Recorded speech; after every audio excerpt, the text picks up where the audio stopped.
Yuki-Onna, Snow Woman, Koizumi Yakumo. In a village of Musashi Province, there lived two woodcutters, Mosaku and Minokichi.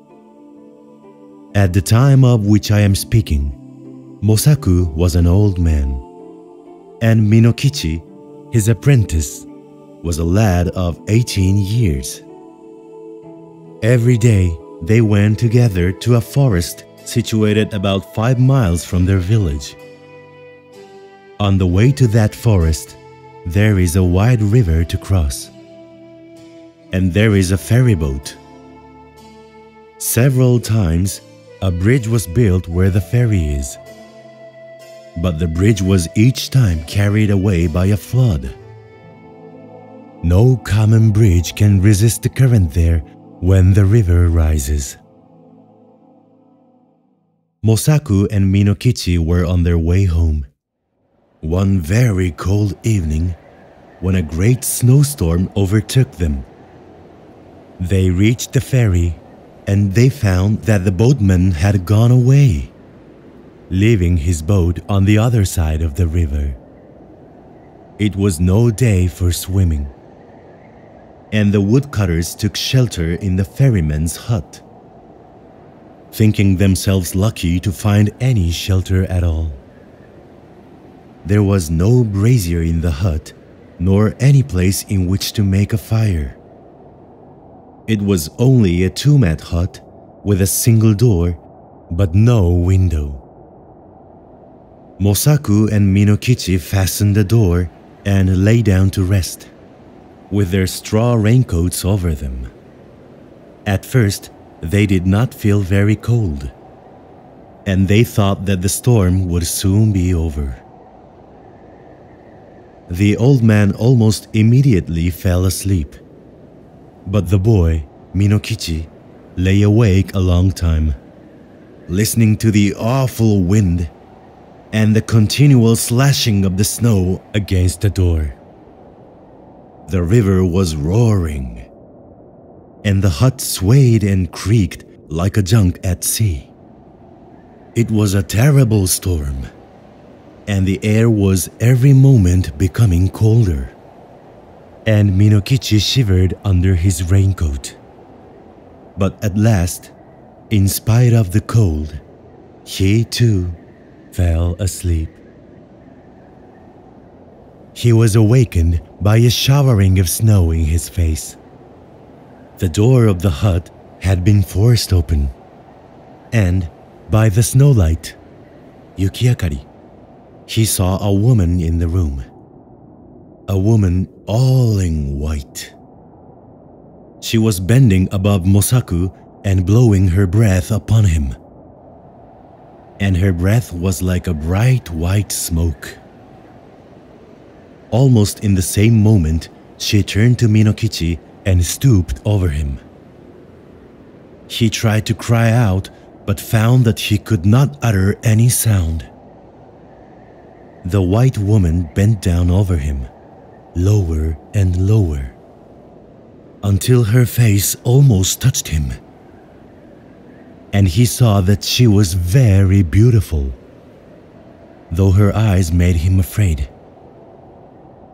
For a little time she continued to look at him. Then she smiled and she whispered, "I intended to treat you like the other man, but I cannot help feeling some pity for you, because you are so young. You are a pretty boy, Minokichi, and I will not hurt you now. But if you ever tell anybody, even your own mother, about what you have seen this night, I shall know it, and then I will kill you. Remember what I say." With these words, she turned from him and passed through the doorway. Then he found himself able to move, and he sprang up and looked out. But the woman was nowhere to be seen, and the snow was driving furiously into the hut. Minokichi closed the door and secured it by fixing several billets of wood against it. He wondered if the wind had blown it open.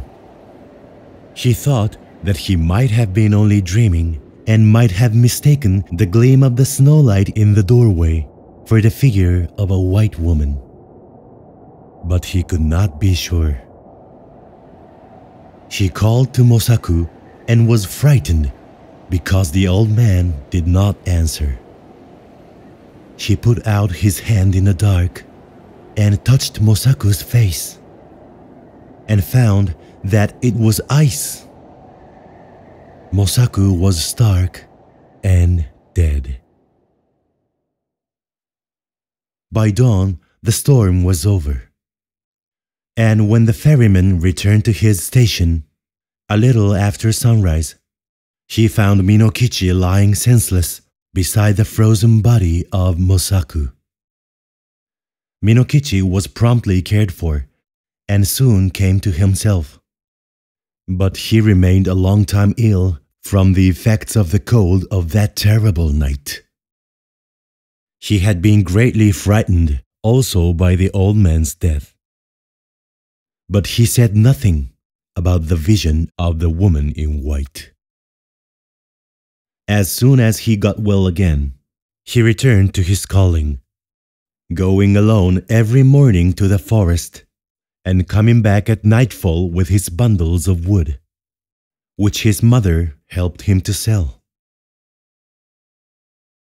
One evening, in the winter of the following year, as he was on his way home, he overtook a girl who happened to be traveling by the same road. She was a tall, slim girl, very good-looking, and she answered Minokichi's greeting in a voice as pleasant to the ear as the voice of a songbird. Then he walked beside her, and they began to talk. The girl said that her name was Oyuki, that she had lately lost both of her parents, and that she was going to Yedo, where she happened to have some poor relations who might help her to find a situation as a servant. Minokichi soon felt charmed by this strange girl, and the more that he looked at her, the handsomer she appeared to be. He asked her whether she was yet betrothed, and she answered laughingly that she was free. Then, in her turn, she asked Minokichi whether he was married or pledged to marry, and he told her that although he had only a widowed mother to support, the question of an honorable daughter-in-law had not yet been considered as he was very young. After these confidences, they walked on for a long while without speaking. But, as the proverb declares, 気があれば目も口ほどに物を言う. When the wish is there, the eyes can say as much as the mouth. By the time they reached the village, they had become very much pleased with each other. And then Minokichi asked Oyuki to rest a while at his house. After some shy hesitation, she went there with him, and his mother made her welcome and prepared a warm meal for her. Oyuki behaved so nicely that Minokichi's mother took a sudden fancy to her and persuaded her to delay her journey to Yedo. And the natural end of the matter was that Yuki never went to Yedo at all. She remained in the house as an honorable daughter-in-law. Oyuki proved a very good daughter-in-law. When Minokichi's mother came to die, some 5 years later, her last words were words of affection and praise for the wife of her son. And Oyuki bore Minokichi 10 children, boys and girls. Handsome children, all of them, and very fair of skin. The country folk thought Oyuki a wonderful person, by nature different from themselves. Most of the peasant women age early, but Oyuki, even after having become the mother of 10 children, looked as young and fresh as on the day when she had first come to the village. One night, after the children had gone to sleep, Oyuki was sewing by the light of a paper lamp. And Minokichi, watching her, said, "To see you sewing there, with a light on your face, makes me think of a strange thing that happened when I was a lad of 18. I then saw somebody as beautiful and white as you are now. Indeed, she was very like you." Without lifting her eyes from her work, Oyuki responded, "Tell me about her. Where did you see her?" Then Minokichi told her about the terrible night in the ferryman's hut, and about the white woman that had stooped above him, smiling and whispering, and about the silent death of old Mosaku. And he said, "Asleep or awake, that was the only time that I saw a being as beautiful as you. Of course, she was not a human being, and I was afraid of her, very much afraid. But she was so white. Indeed, I have never been sure whether it was a dream that I saw, or the woman of the snow."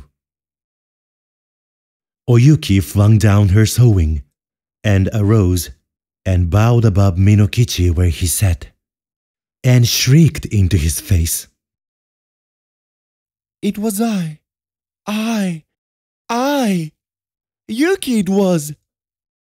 And I told you then that I would kill you if you ever said one word about it. But for those children asleep there, I would kill you this moment. And now, you had better take very, very good care of them. For if ever they have reason to complain of you, I will treat you as you deserve."